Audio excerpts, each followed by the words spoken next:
Anemoia. Nostalgia for a time that you never lived in. The youth of today are not alright. I mean, one look at them would probably tell you that.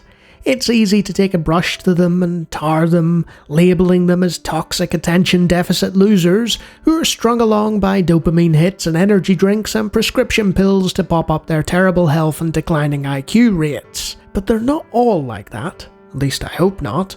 I know folk who watch DOS gaming channels aren't particularly interested in the youth of today and their proclivities, and that's understandable, but please bear with me here. Most of my subscribers without children of their own are old enough that they can look at the new generation with a degree of distance and make fun of their terrible hair and suspect choices, but that's not what we'll be doing. In this video at least. You see, they're growing up in the 2020s, and are deserving of our sympathy, not our ridicule. What a terrible era to grow up in. Thank goodness I grew up in Northern Ireland in the 80s and 90s. I could take the time to detail why the 2020s Northern Ireland is actually worse in many ways than back then, by running down just what's wrong with the modern day. But this is a DOS gaming channel, so let's talk about fashion and music. Wait, what? No, seriously, keep bearing with me. I'll get to the gaming content soon, I promise. A lot of the fashion and art and general influence on the young people of today comes from a time they never knew. Now, as any long-haired teenager in a Metallica t-shirt will demonstrate, there are certain styles that have been around for decades now, and were throwbacks 20 years ago. So this adoption of older and established things isn't something new in and of itself, and it's perfectly normal behaviour. When you're young, you want artists and icons to look up to. People who are established and world famous, not necessarily your age. When I was a teenager, my favourite band was Radiohead, who were in their 30s at the time, and most of the artists I liked were older than me. So what's the problem with that, Lawnie? And what does any of this have to do with DOS gaming?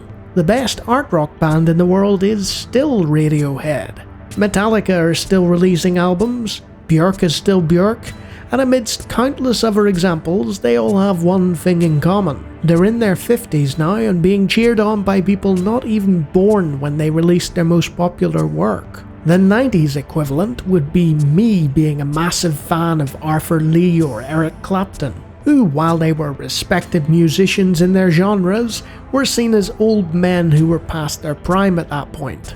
But despite being 30 years older than the next best young band in their niche, they're still the best at what they do.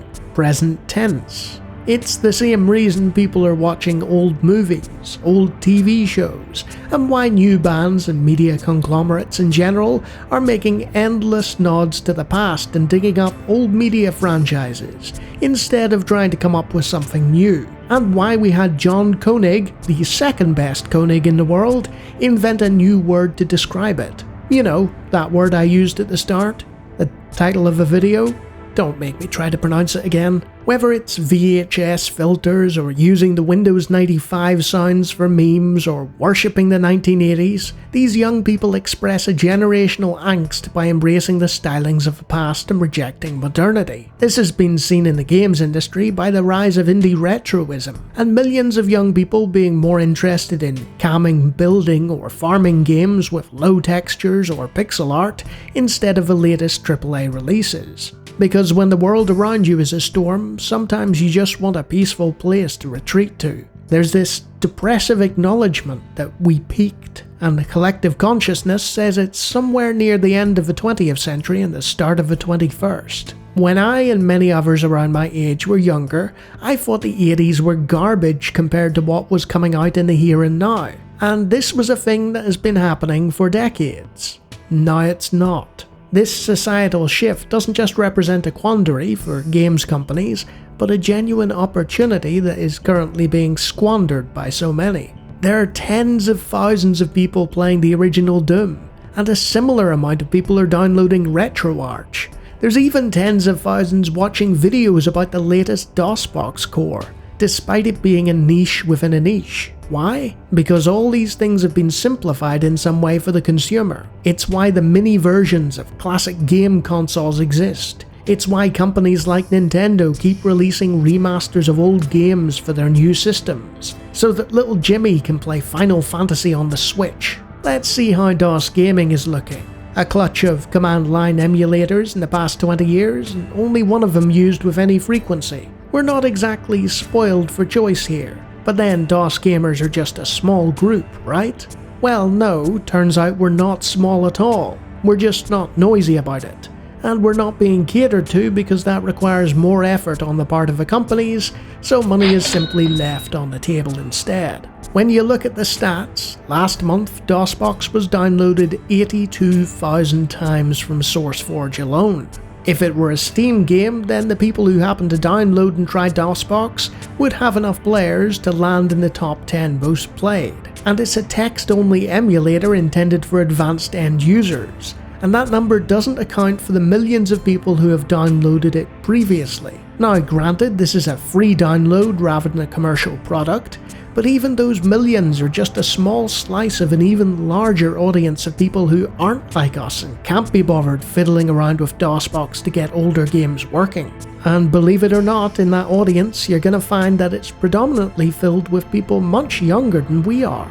Until recently, there was an untapped and uncalculated market of people who clamoured for remastered versions of these classic games, to the point where actual studios were formed and began making a living from doing just that, selling up to 250,000 copies in old DOS games in new engines, with the biggest and best titles hitting close to 1 million outright. Even wrangling the rights to put an emulated DOS game on Steam will net you an easy 5,000 in sales. So they're not exactly loss leaders here, as that takes almost zero effort from one person.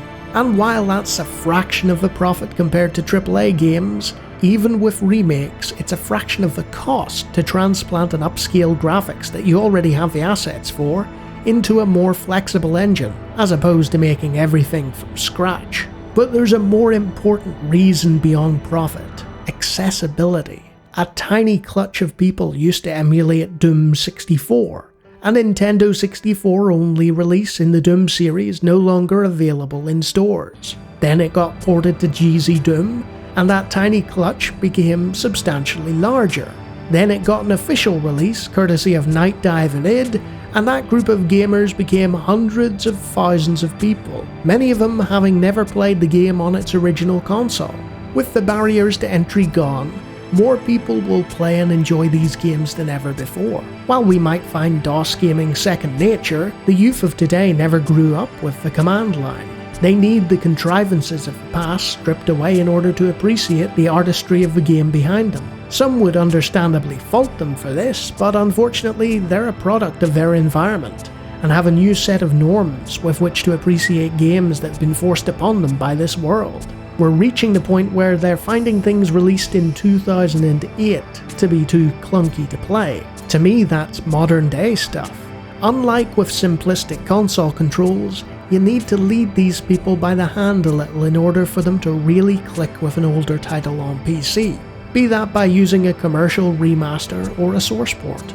Most communities have absolutely no interest in doing that, and are quite happy to play their old game in an emulated state or on period-specific hardware and not care who knows about it. But just look at the thousands of people much younger than me retroactively enjoying Elder Scrolls titles thanks to OpenMW and Daggerfall Unity. Mickey D has close to 250,000 subscribers. There may well be more random 20-something-year-olds on YouTube watching Daggerfall than people who bought it at the store on its release week. Who knows? But what I do know is that Daggerfall Unity and OpenMW have been a net positive for both the reputation of those games and their preservation. Just imagine if the likes of Civilization, The Settlers 2, Magic Carpet or Dungeon Keeper got official widescreen and frame rate fixes, then were placed on Steam. I know not everybody likes that always online DRM, but do the companies not like money or something? That's $1 million in profit just between those four, easily. Sort the rights out, get over yourselves, hire a small dedicated team who have played the game extensively, and you'll be laughing, as will all the teens and 20-somethings. As they start to jokingly play these games for the lulz, and then start to realize that games from the past were actually better than what's being shoveled their way now because they're providing more fun. Or we can all just retreat back into our caves and keep all the DOS games to ourselves. Whatever takes your fancy. Young people are incredibly annoying anyway. Have you seen their hair? And before you dismiss all of this out of hand, half of the people watching this video are younger than me right now, if my analytics are to be believed. You like me going off on a diatribe? I talk all the time about retro things. Hundreds of scripted videos on the channel, and over 1,000 videos on the channel in general at this point. Feel free to take a look, and if you like what you see, you can always subscribe.